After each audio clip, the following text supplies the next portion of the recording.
Hi friends, നമുക്കിവിടെ chocolate sponge cake ഇങ്ങനെ തയ്യാറാക്കി നോക്കാം. ഞാനിവിടെ 240 ml ഒരു 1/4 കപ്പ് മൈദയും കൊക്കോ പൗഡർ 1/4 കപ്പും കൂടി എടുത്തിട്ടുണ്ട്. 1/4 teaspoon baking soda, 1 teaspoon baking powder, ഒരു പിഞ്ച് ഉപ്പും കൂടി ചേർത്ത് 3 പ്രാവശ്യം അരിച്ച് വെച്ചിട്ടുണ്ട്. ഇനി ഇവിടെ ചേർക്കാനായത് 4 മുട്ടയാണ്. ചെറിയ മുട്ടയാണെങ്കിൽ 4, വലുതാണെങ്കിൽ 3 മുട്ട എടുക്കാം. 1 ടീസ്പൂൺ വാനില എസൻസും ചേർത്ത്, അതിന് വാനില എസൻസ് ഒഴിക്കുന്ന മുട്ടയുടെ മണമൊന്നും വരാൻ പാടില്ല.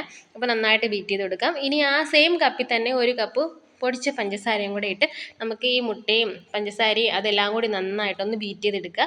നന്നായിട്ട് പൊങ്ങി കളറൊക്കെ മാറി വരുമ്പോൾ മുട്ട നന്നായിട്ട് പൊങ്ങി പ്ലഫി ആയിട്ട് വരണം. എങ്കിൽ മാത്രമേ നമ്മുടെ കേക്ക് അത്ര സോഫ്റ്റ് ആയിട്ടിരിക്കുകയുള്ളൂ.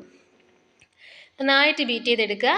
ഇതിന് ശേഷം നമുക്ക് നമ്മുടെ 2 ടേബിൾ സ്പൂൺ സൺഫ്ലവർ ഓയിലാണ് ഒഴിച്ച് കൊടുക്കുന്നത്. സൺഫ്ലവർ ഓയിൽ ഒഴിച്ച് കഴിഞ്ഞാൽ നമ്മൾ ഒരുപാട് ഇട്ടങ്ങ് ബീറ്റ് ചെയ്യാൻ പാടില്ല. കുറച്ച് ജസ്റ്റ് മിക്സ് ആവാൻ വേണ്ടി മാത്രം ചെയ്താൽ മതി.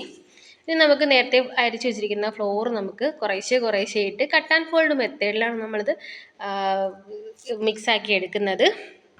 പിന്നെ ഞാൻ 1/4 കപ്പ് പാൽ വെച്ചിട്ടുണ്ട്. നമുക്ക് ഇടയ്ക്കിടയ്ക്ക് നമുക്ക് പാലും കൂടെ ഒഴിച്ചതിന് ശേഷം നമ്മുടെ ഈ മിക്സും ഈ പൊടിയും മുട്ടയും എല്ലാം കൂടെ മിക്സാക്കി എടുക്കാം.